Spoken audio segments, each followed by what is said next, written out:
And we begin with the Washington Post. It is transforming, it is changing in a very deep way. How? Here's Steve Hills, President and General Manager of the Post. Steve, welcome.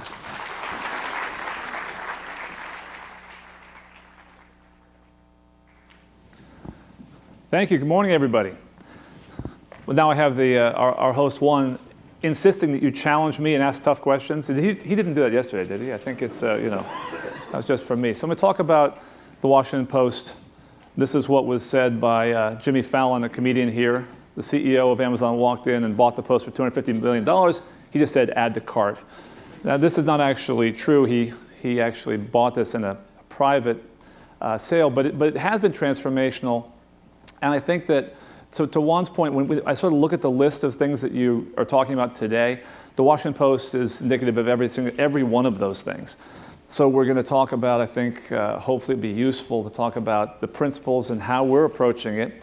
There's no right or wrong, it's just this is how we're approaching it under Bezos' ownership. And I'm going to leave a lot of time for questions because I think the best part is the dialogue and the communication that we have. Our principles are you'll recognize these from Bezos and his other ventures. Put the customer first. It's very simple, it sounds simple, but it actually sometimes in practice is hard to do because you think about ad revenues. And are you putting your consumer first? Is one of the things we do. So put the customer first. Because we have so much ad revenue driving our papers, we don't always do that. We put the advertiser first, but we believe you have to put the consumer first. Invent and experiment. We'll talk a lot about that. And there's a lot of learnings around that. And be patient. And so what that patience means, we'll talk about that a little bit. So the first thing to always start with is a goal, because you have to be clear on what you're trying to do. And this is also a little bit gets into the reason of why Jeff Bezos bought the Post. So we think about the axes of success. So what dimensions do we need to be successful on to succeed long term? And our long-term future is going to be digital, right? That's going to be clear to all of us. Print's a very important, we call it a long, strong bridge to tomorrow. But because it's long, because we have to have time to grow digital. It's strong because it generates lots of incremental profits. But what are we going to go to in the end? What are we going to drive towards? The first is excellence in journalism. The Washington Post, we're known for that. But importantly, Jeff Bezos came into the Post and said, I want you to continue that. We want to invest more in journalism because in a world of noise, it matters. If you have great storytelling, is the key to all media. It always has been. You have to have great stories. You have to have information that you didn't know. You have to have something that's surprising. It has to be entertaining. And you'd like to have someone say, is it true? Call me old-fashioned, but right, it matters if it's true. Is it verified? So journalism is actually the foundation of what we do. Very, very important that someone who's a tech billionaire comes in and says, yes, that is actually important. At the same time, excellence in engineering, and I use the word engineering consciously, not IT, not technology, engineering, but it means to think like a digital product company because our big competition, they are digital product companies. But uniquely, why we think we have a potential for success and why I think the key reason Jeff Bezos bought us is the Washington Post can actually possibly be truly world-class on both axes. And we actually believe we need to be in order to succeed because there are great technology companies who are learning and investing. We can downplay them now and say, oh, they don't care about content. Well, they'll get there. And there are great journalism companies trying to have a race to become great technology companies. We believe we can be the best at both. So we're undergoing a transformation through engineering. So this is actually a specific sort of methodology, and there's a lot to be learned about this, and I'm learning a lot from our people and our engineers about how the engineers think about the world. I'm not an engineer by training, but you'll see why. Here's a great thing that I think Bezos says about innovation, invention, change happen through team effort. There's not a lone genius that figures it out. You study, debate, and brainstorm. The answers start to emerge, and it takes time. Very importantly, it isn't like Jeff Bezos comes down with the stone tablets and says, that the skies open up, and he says, here's how you're going to succeed. It is a process that we're engaged in, and it's the process I want to talk about because I think it's the process that leads to successful innovation. And we'll talk about the ways we do that. Here's the basic conceptual framework that we operate in. Very simple. Identify the key trends, and you've talked about it. And I bet this conference, you're probably talking about all of these. In fact, I know you've talked about a few of them. Identify the key trends, experiment, and measure and analyze.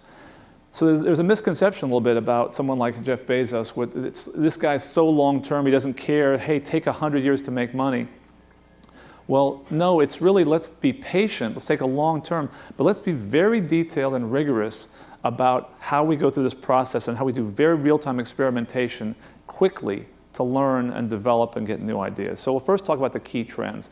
What are the key trends underlying our business? I think none of these will come as a surprise. If they do come as a surprise to you, look out.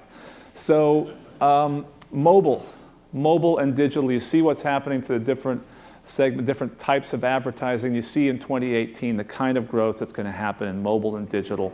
That's the way the world's going, right? Especially when you apply demographics to that.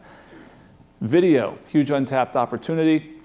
You look at digital TV, the adoption rate, the compound annual growth rate, the size of the market, and you look at millennials versus non-millennials in terms of how they watch TV. And you look at the huge growth in online coming from live TV. Massive opportunity, huge growth, and ad spend is yet to catch up, but it will. Big data, I know you talked, Juan said you talked a lot about this yesterday. Obviously, this is a game changer. Everybody talks about it because you see that a zettabyte is 1 trillion gigabytes. Please do not ask me about what that means. I just know this, it's a lot.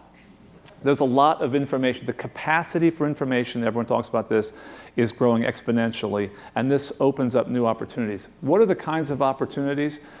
Well, if you look at what sort of the bar charts of what it allows for in the coming years, precise marketing, customer experience enhancement, real-time analysis and decision making.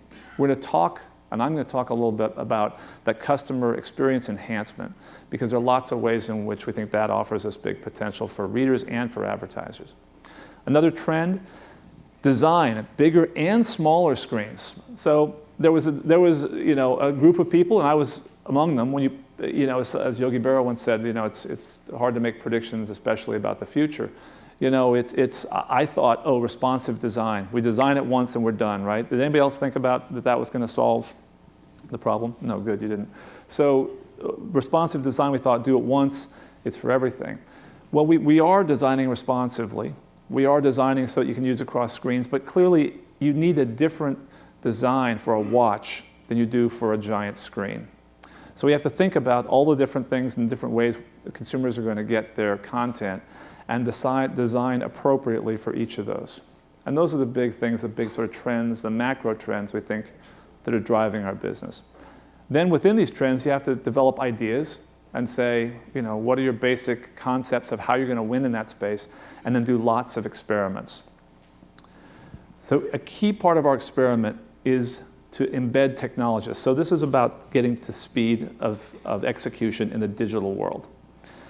We have embedded engineers, self-sufficient pods, and we have to allow for duplication and chaos. And very importantly, engineers are treated as first-class citizens. What that means is in the old days, when you had an IT department, you'd say, we want to have a bunch of smart people design something, throw it over the wall to the engineering geeks who build it for us, then complain about why it wasn't what we built. And there's an iteration process that goes on, and it takes forever, and it is not successful. The new world is engineers and editors, or engineers and ad sales executives sit together and co-develop products. And the ideas are as likely to come from the engineers as they are from the editors. So it's truly first-class citizens, a true partnership. That allows speed. Without it, if it's thrown over the wall, you aren't going to attract the kind of engineers who are going to be truly world-class.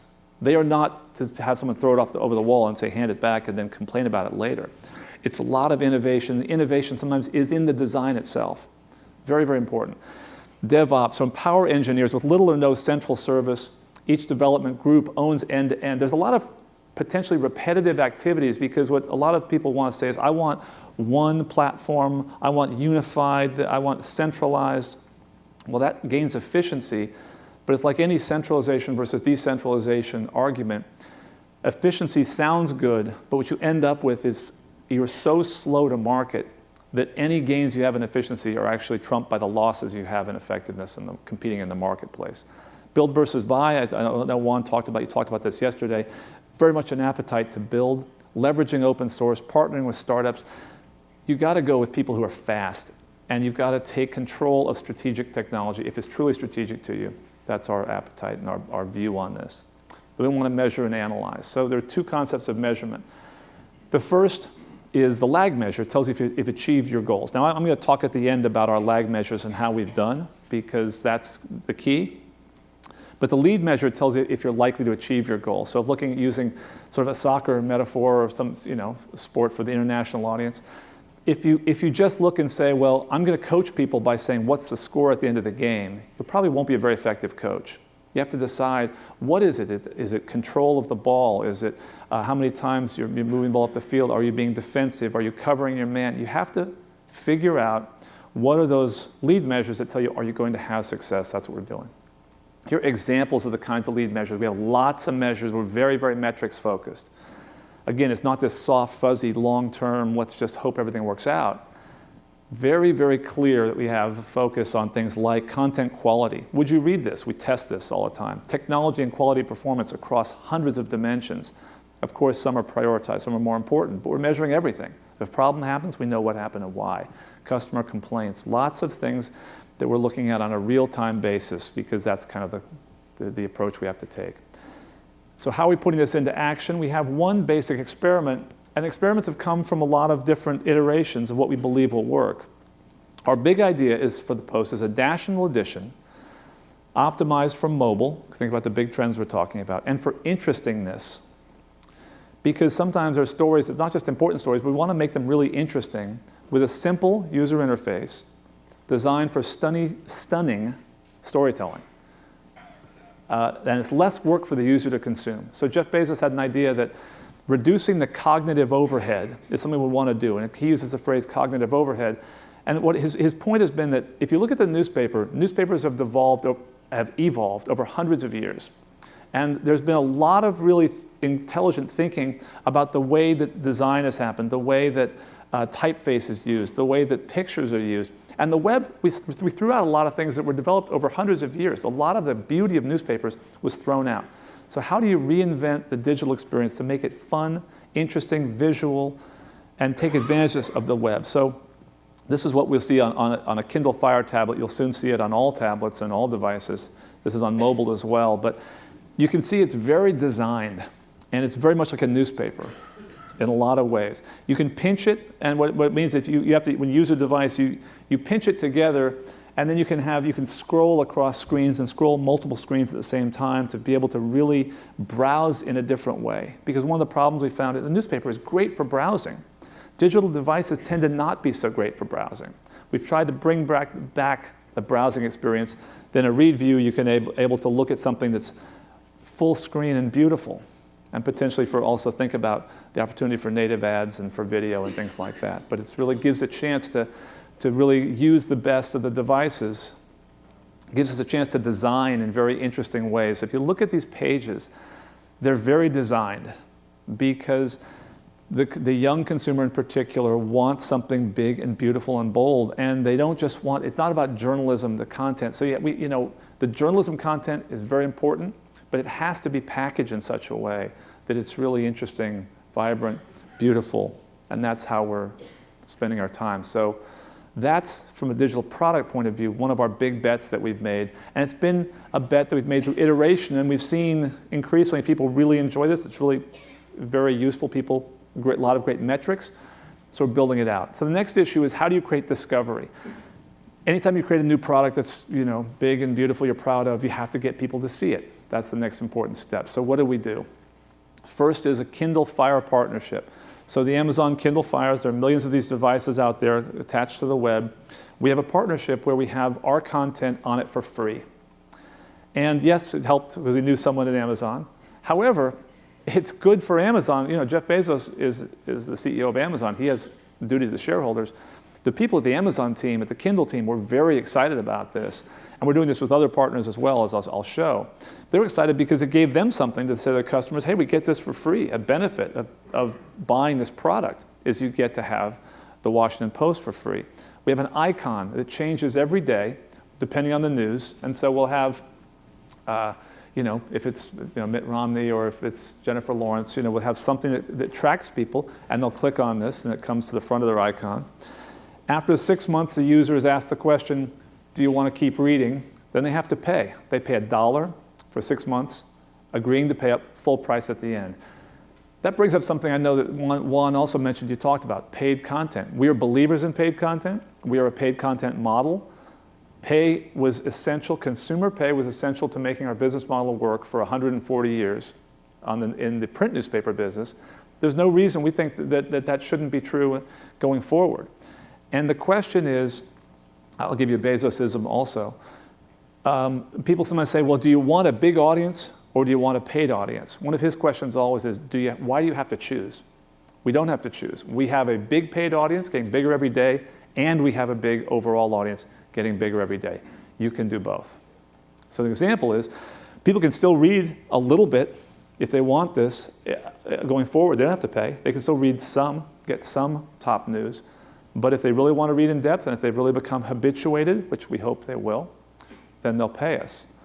We have a newspaper industry partnership. We have offered the opportunity for papers nationally and internationally for paid subscribers. Your paid subscriber can get free digital access to the Washington Post across all platforms. So we don't reveal numbers anymore specifically, but we've had great newspaper partner subscriber growth. So all these newspapers that people are signing up to get our digital content. So we've had great growth. We now have, this slide is as of April, we now have 271 newspaper partners. So 271 newspapers across the country and across the world. It's the case where you say, because you're a subscriber to that paper, you can get the Washington Post digitally for free. Another way we're creating some discovery, we're experiment, print weekly. We're offering for different markets a chance to get a national version of our weekly product, and you can get it paid. And this is a different kind of model. We have 5 markets doing this. So what all this is ways of creating discovery. We have some new partnerships, one with MSN. And so they have a partnership where we give them content, they curate it on their devices, on some of the Microsoft Surface device, for instance. Flipboard, exposing our content to new audiences. We have new candidate packages when the candidates are announced. So that's just a glimpse into the way we're thinking about creating new audiences. Because if you wait for people to come to you, you all know this, it's not going to work. You have to find ways to get into the social stream, get exposed to other content. We're doing lots of things around that. We also have created potentially a new line of business. This is something we're actually not selling yet, but I'll tell you here because we're just starting to introduce this concept. We've had a lot of people ask us about this. So it's a digital platform for media. I'm calling it ARC. It's a software as a service platform. So what this is we're saying, look, we're investing a huge amount in technology. We're building these great tools. What if we license that to people and create an opportunity for people to do that, to defray, not so much to make money, although we'll make some money. It's more to defray the costs of what we're already doing. So it's a different approach.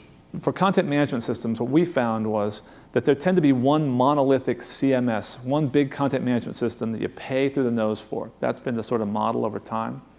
Our idea, where we think where the future is going, again, looking at trend lines, is that we want an ecosystem of tools that are fast to build with and easy to extend, that leverage open source, where the developers of tomorrow can say, I'm going to pick a suite of tools and decide what I want to mix and match from. That's more the future, much more flexible, much more digitally oriented. This is where we're going. So this is the suite of tools that we have already built, and some are coming. I won't get into the details of this, but something to schedule. Clavis is a recommendation engine for advertising, where it takes a lot of the big data we talked about and creates predictive analytics for advertising. Post TV, there's a comments platform we're working with the New York Times on, building together. And we put all these together, and in terms of page builder, a meter, we have analytics, games. There's all these different things we're putting together that allow somebody to replace their CMS system for digital. And so we are now building our entire meter, we built ourselves, our digital CMS platform. We're 98% delivered on our own platform. Our TV platform, the same, we're delivered on our own platform. So we are eating our own dog food, as they say, and we're using it ourselves to allow people to create this. And so we're experimenting already with 4 college newspapers, the Yale Daily News, the Columbia newspaper, Columbia University, Maryland University. So 4 universities are already using our platforms to build all their content on, but we're probably by Q4 of this year, we'll be ready to actually take this out into the marketplace. Much more to come. So this is sort of what we're doing. One thing I often like to ask questions about is those lag measures. You know, sometimes you see people at a conference, they talk about all this great stuff, and you go and you look at their results and you say, wait, these people are doing terribly. Why was I listening to that person? So we've had pretty good results. I'll talk about those. So UVs, right? Unique viewers, we're up 66% in Q1 of this year. We had a great 2014, by the way, record growth in 2014 overall. But in 2015, the most recent quarter, page views grew 101%. Mobile, our focus on mobile, we grew 94% in mobile, page views 178%. Desktop, we also grew. So our UVs, that's our growth, 66% year over year. Here's a competitive set. You know, we really feel good about how we did in the marketplace. Mobile, unique visitors. Again, everyone says, well, everyone's growing in mobile, but we actually, our growth rate kind of dwarfs the peer set. Desktop unique viewers, that's important because most people are saying, well, it's shifting from desktop to mobile. Yes, mobile's grown, but at a huge decline in desktop. We were actually up 34%, and most of the peer set was down in desktop. And if you look at the numbers and you break them out a little bit, 47% of our smartphone users are millennials. So by designing it specifically with millennials in mind, we've seen a lot of growth, and millennial audience has been a big part of that, and we think it's because we've designed it with them in mind. Here's my favorite stat. In Q1 2015, the Post added more unique visitors year over year than any individual news and information site in the United States. That includes BuzzFeed, Vice, Huffington Post, you know, all the darlings. We grew more audience than anyone in Q1, and that was, so it's working. We have 52 million unique viewers per month nationwide and 18 million unique viewers per month outside the US. So Bezos has another phrase, which is, it's always day one. So it is always day one, and we are very humble about the challenges we face, but we're happy to have some success now, and I'd love to open up to questions about anything that's on your mind so I can answer any questions if I can. Yeah, let's distribute the mics. Thank you. Question there. Another question there. Brilliant. Let's keep them coming. Let me do a quick lookout of questions, and another one here. Steve, we're going to sit here for a few minutes, so sure. You know, be comfortable. Pleasure. While we distribute the mics, let me ask you, first of all, a more existential question, because... I was a philosophy major, so I'm ready for existential. Yeah. Jeff Bezos has said the Washington Post needs to become a technology company. Mm-hmm. What does that mean? Because when Disney's disrupted and they adapt and adopt best practice in digital for distributing the content, they don't announce that they're going to become a digital company. Yeah. And the last time I heard people saying we're going to become this other company was Yahoo saying we're going to become a media company. Yes. And we know how that ended. Yeah. So what does it really mean?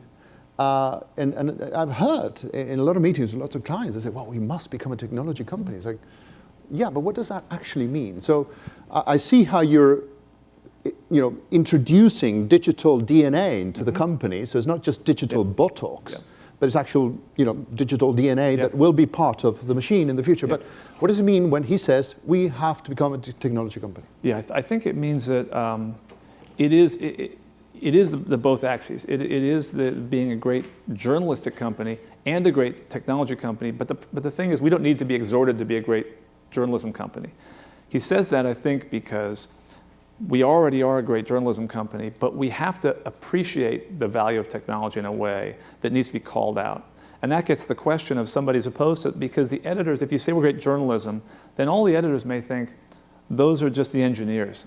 But you can't say those are just the engineers, any more than the engineers can say those are just the journalists. There has to be a mutual respect and recognizing in a technology company, the rock stars are all technologists. And at our companies, traditionally the rock stars are all journalists. And so we have to change to have, we're going to have rock star, and we do. We have rock star journalists, and we have rock star technologists. And that's, we have to think in that way. And so you really have to think along both dimensions, but we, as a company, culturally, organizationally, need to appreciate the value of technology in a way we really haven't. That's the cultural shift, I think, that's happening. But these rockstar technologies, would you demand from them that they get into storytelling, or that they have sort of a storytelling frame of mind, as opposed to great coders or great inventors of products? I think what it ends up being is it's not a siloed mentality, because it's a truly effective team. Because if you say, well, here's the journalist and they're the storytellers, here's the technologist, they're the coder, then you're going to have people working in silos and the product is going to show it. Yeah. And too often the products do show it. To have seamless product development, you have to have a true partnership, like Lennon and McCartney. Who wrote the words, who wrote the music? You can't say, well, those are the music over here. No, it's a cohesive unit. So you have to figure out how do you have that cohesive unit, editors and engineers in partnership. And so sometimes the idea will come from one or the other, and you may not even know. Some great storytelling ideas may come from a technologist who said, did you know it was possible to do X? Do you know it was possible to use Twitter in the following way, to use Periscope to tell the story? Oh, I didn't know that. So, you know, it may come, the storytelling idea may come from someone, or over time, as they get closer, a technology idea comes from a journalist. Is it possible to do this? So yeah. The lines blur.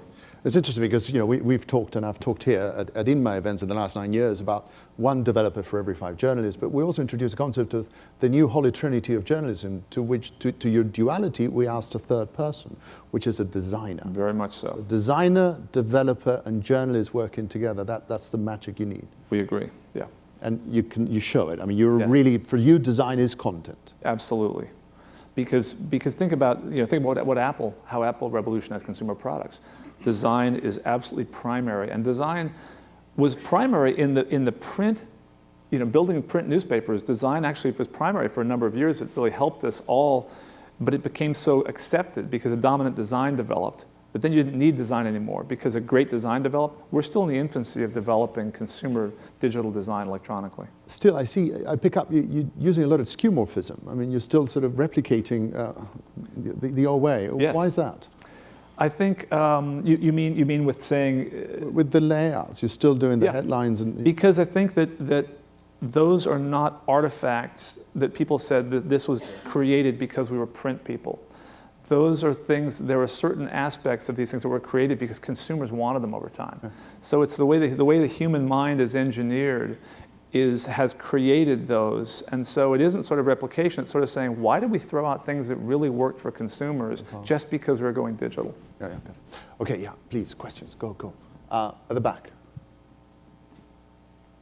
Go. Okay, hi. Alan Mutter. I'm the News of Star guy, and I was wondering, since Amazon is, if nothing, if not a commerce company, at what point commerce fits into your long-term business strategy at the Washington Post and through your affiliates?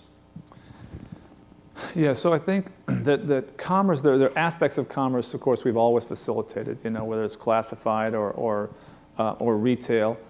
But I think that because, you know, the question is, what's our opportunity as a business?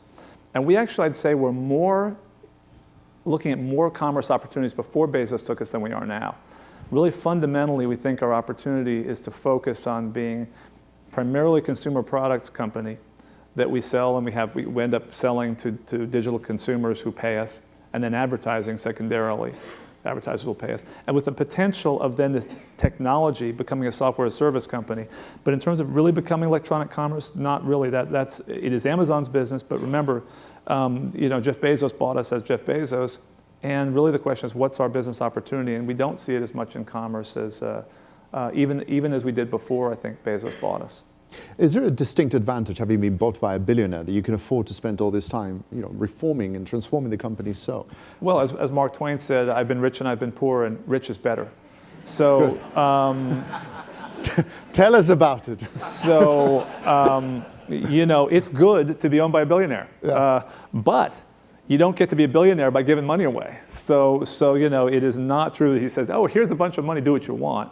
But surely you must have a time frame from what he's expecting. We do have time. What is that time frame? Can you share it with us a bit? We don't share those things. But I think the simple answer is, I don't think, if you asked him, I don't think even in his recesses of his brain, the idea is, do you show progress?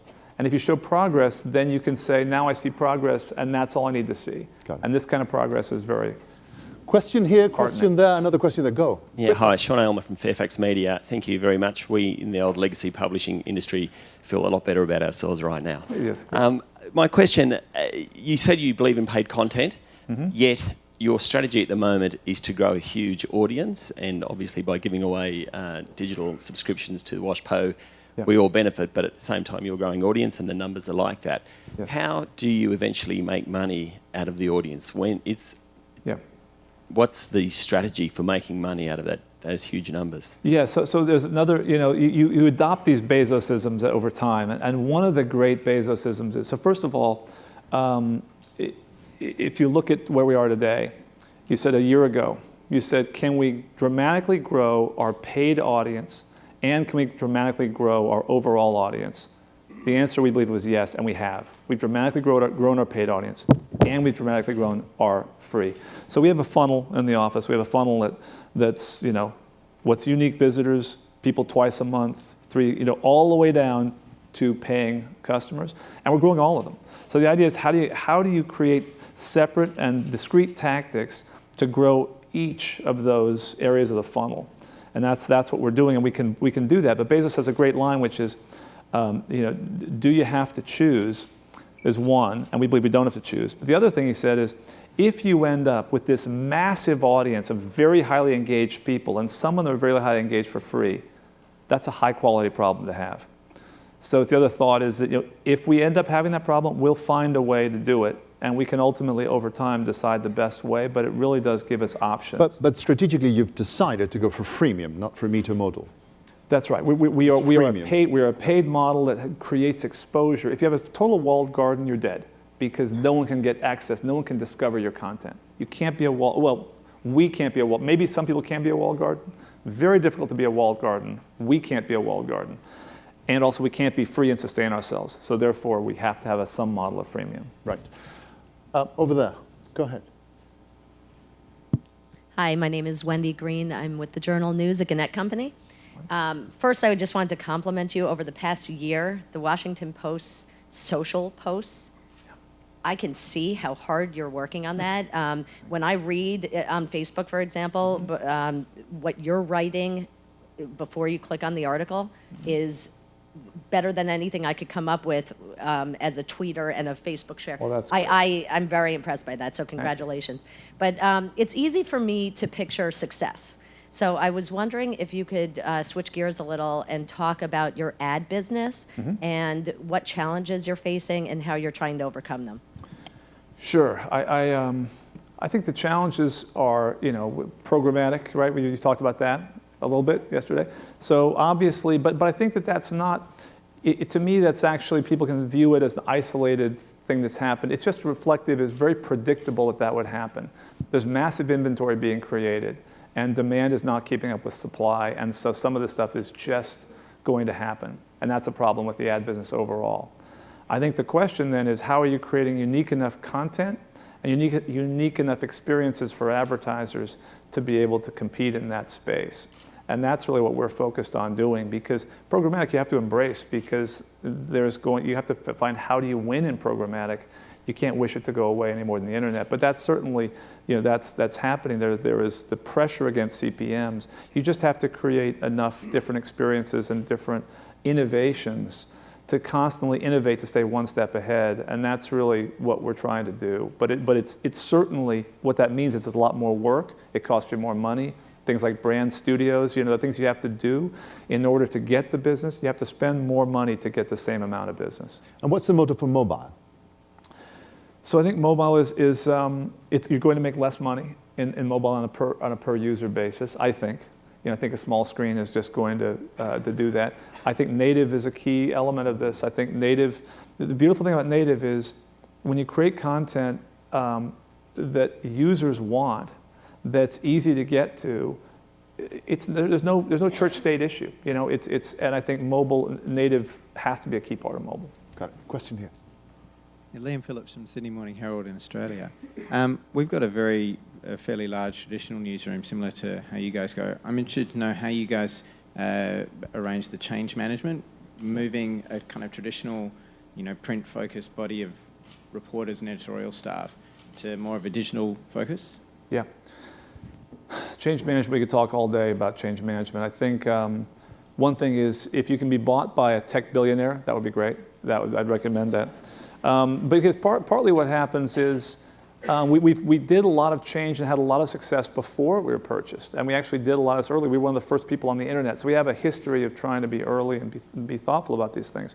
But it does help when the person from the top, there's no question where the person from the top, what they're saying. And they're saying, we got to be digital. That's our focus. That's our long term.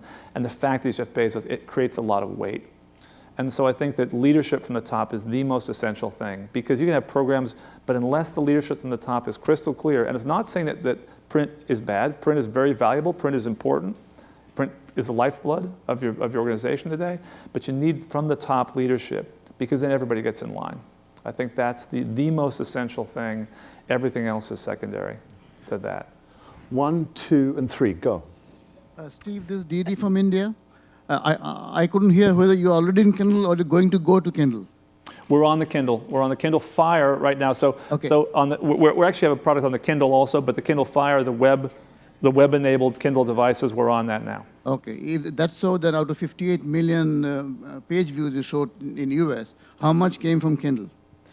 We don't give out individual numbers. Part of we've adopted the Amazon culture of not talking about our internal numbers, but it was it's a material number, but not we've grown a lot without the Fire tablets. You were saying it's not significant numbers.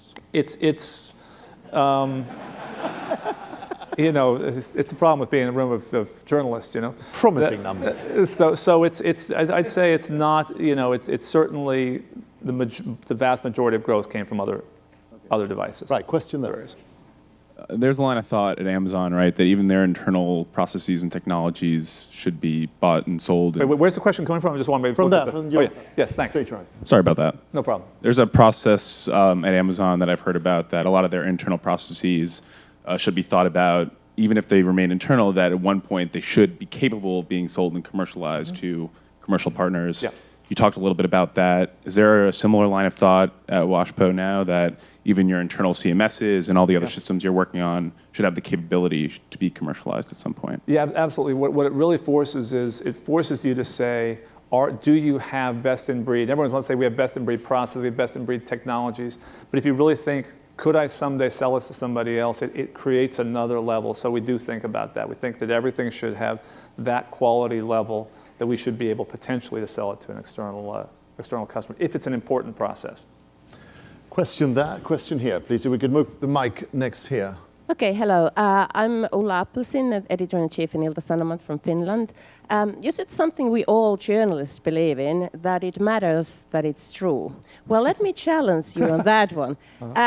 What if it doesn't matter that much anymore? I mean, in social media, we see all the time young people sharing stories without checking the facts, or they are not even interested if the story is true. I mean, as long as it's just fun and interesting. It's like, are we here really old-fashioned when we are just thinking about the truth? And is that a big challenge for us in the future?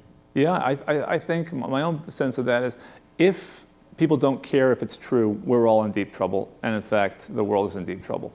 My own view is there will always be a subset of people, and there'll be a set of people who doesn't care if it's true. It's sort of like the world is divided into people who make things happen, people who watch things happen, and people who say, what happened?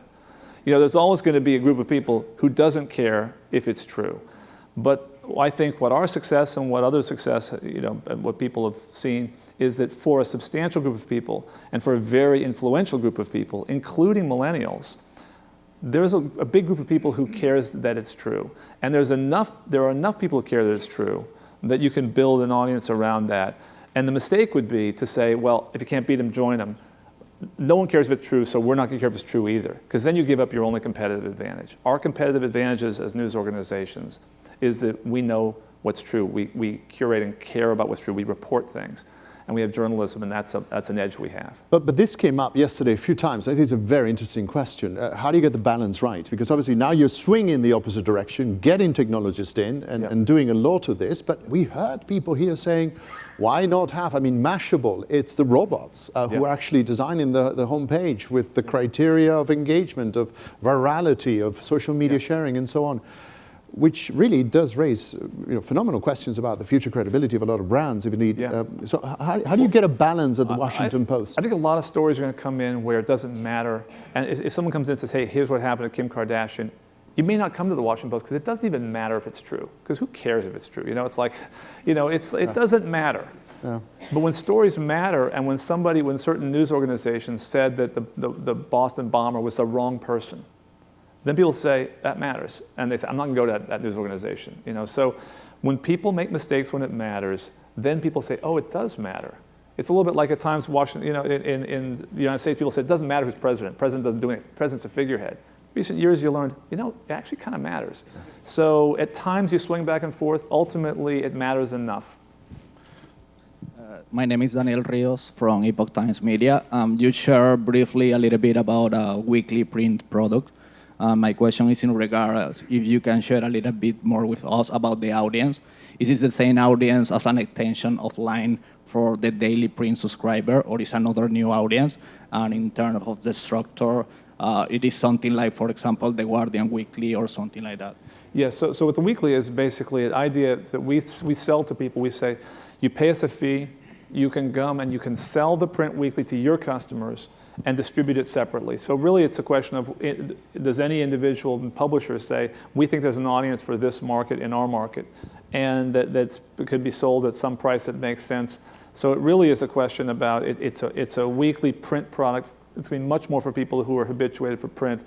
It's going to be something that's probably going to be an older audience that's going to be willing to pay more money. So that's a niche that's a sort of a separate business opportunity for us. Steve, I know you have to go. Can you spare us 5 more minutes, please? Because we have 3 more questions to get into here. So quickly. That's fun. 1, 2, 3, 4. Let's see. I like this lightning round. I like the way it's good. Goes. Go. My name's Will Pape. I'm from Connecticut. And I'd just point out that Mark Twain lost a lot of money in publishing. But he died a happy man. Yeah. And I think he's got a machine up in Hartford. He's got a copy of the typographical machine he invested in.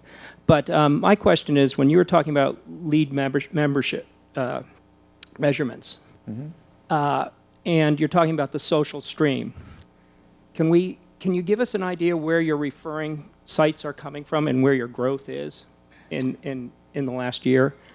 Because that would be sort of interesting to understand where that social stream is actually coming from for you. Yeah, I said we don't give the internal metrics. So I can't probably help in that much around that. But yeah, no. But I'll just say really that we're trying to engage in every single platform. So we're looking to ways to engage not just with using Vine and obviously Facebook. Drudge. I mean, they're the big ones that determine the bulk for everybody. But part of the approach is just how do we get out into Facebook and out into the social stream and find out where people are going, and whether it's Snapchat or all the new ways people are using social media. How do we figure out how to engage them in every channel they're using? And so that's our approach. Is we just we say sort of who's having growth. Where's the big bulk of people, and how do we develop relationships with them? But a lot of the key comes to the content. How do you create content that's shared? And so rather than focusing on the platform, what content is shareable? That's the biggest question. How do you write the headlines? How do you create something that people are going to want to share is the number one question to worry about. Then the measures will come. But if you study what is it require to be shareable, that's, I think, where the money is. So speaking of Facebook, a lot of publishers here will have to negotiate. There are already negotiations with Facebook because of their new proposition to let them have access to the news stream. What is the Washington Post going to do about this in this negotiation?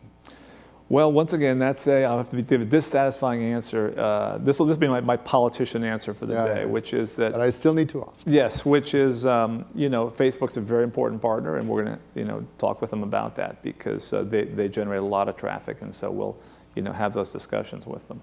But within those discussions, what are the red lines for the Washington Post? Well, you never tell people your red lines, in publicly. That's not good negotiating.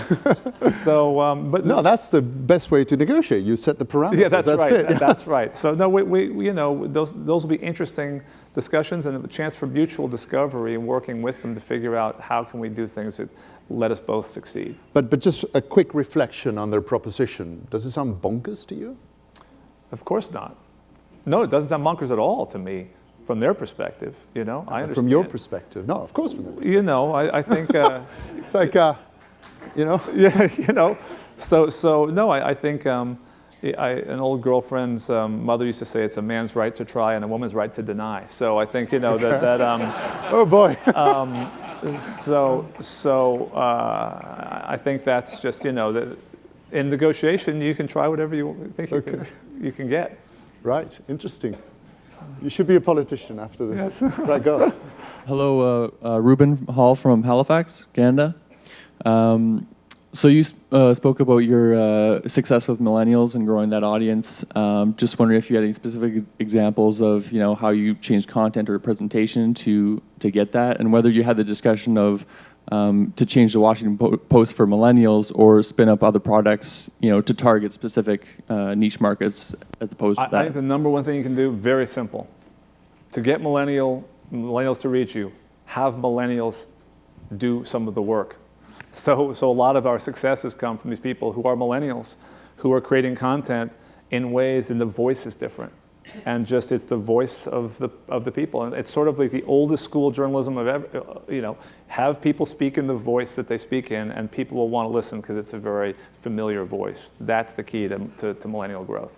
Is some of our best people doing that are millennials who just naturally create. They're millennials at heart. They live like millennials. They tweet 500 times a day. They're texting 500 times a day. People with that kind of digital metabolism, that's how you get it. Right. 1 and 2, and we have to go. Yes, go. Matthew Sanders from Deseret Digital Media. We've found ways to scale technology, content creation, and social, but we really struggle with video and design. Could you explain to me how you're going about scaling video and design development? Yeah, so video, I think that's still the open question. About, I think video is still very nascent. There's a lot has to be developed. We actually hired a new head of video a week ago. So we're struggling with that same issue. How do you scale video is something we're working towards, and we don't have the answers to that. We're also, looking to do that. Bezos has a great line: "It is an invention opportunity." When he sees a really hard problem, he says that's an invention opportunity. So we're hoping to invent our way out of that box. And design, when you mean scale design, I guess, I think that part of it is design's expensive, so you need massive audience, because design is going to cost us a lot of money. And so part of it is, this is where you need big scale. The reason we have to be big is that to do the kind of stuff we do, you just need big scale. So it just means you have to grow your way into it. It's a sort of old-fashioned answer, but I think it's our answer. Last question, I'm afraid. Steve, hi. Srijit from Times of India. Yes. Thank you for a very, very interesting way of looking at it. Some of the principles are true, I presume, whether it's being consumer-centric or having patience or indeed innovating and experimenting must be true for the print side of the business as well. Just want to hear from you some of the principles that you've applied here, how they're being applied to the print side. Yeah, it's a great question, because some things are true and some are not. I think that the nature of the print product is different in that you have a very habituated audience. And in fact, the number one thing that that the audience has come to you for is the product that they're very familiar with. So you don't have the need to innovate and experiment in product design as much. So I think that there's less innovation around the design of the thing itself. So the print product is much more stable.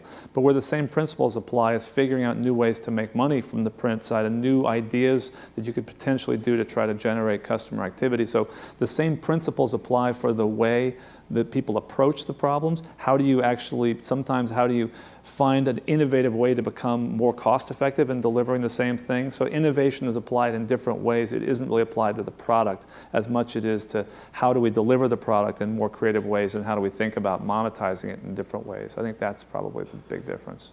Just to conclude, Steve, before we talked about Clayton Christensen, the professor at Harvard, who has this, this famous book on the theory of innovation, and he talks about 3 ways to innovate a company, which is very applicable to a media company. One is incremental, which is like Formula One. You pick up a little bit of heat coming out of the car, you bring it back into the engine, but you're only allowed to do incremental innovations to the existing business. The other one is radical innovation. And the last one is transformational innovation. So if we think of a ship, radical would be tightening the sails, perhaps changing a sail, but you're sailing in the same direction. Radical would be going in a different direction, and transformational is changing the ship. Mm-hmm. What is your advice to people here in terms of those 3 levels of innovation? Bypass the middle one, go straight on to complete transformation innovation? Yeah. What is your advice? Considering the reality, you can afford to do transformational, yes, but consider the reality. Yeah. What should be their bet? Because you talk about big bets. I have a strong view on this, which is, and Jeff Bezos is actually a believer in this. So Jim Collins, if any of you have read his books, which I highly recommend, I'm a big Jim Collins fan. He has this idea called bullets, then cannonballs. The idea is you try lots of small experiments, very small experiments to find out what works. Then you gradually do more and more, and then you fire the big shot. So I am actually not in favor, and we are generally as an organization not in favor of the really transformative innovation, because the problem is you just say, it's a Hail Mary pass. You say, let's bet the ranch on that.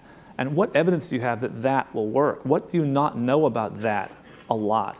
And we have a saying at the Post sometimes that, I have a saying, I guess, that the things we're most excited about are the things we know the least about.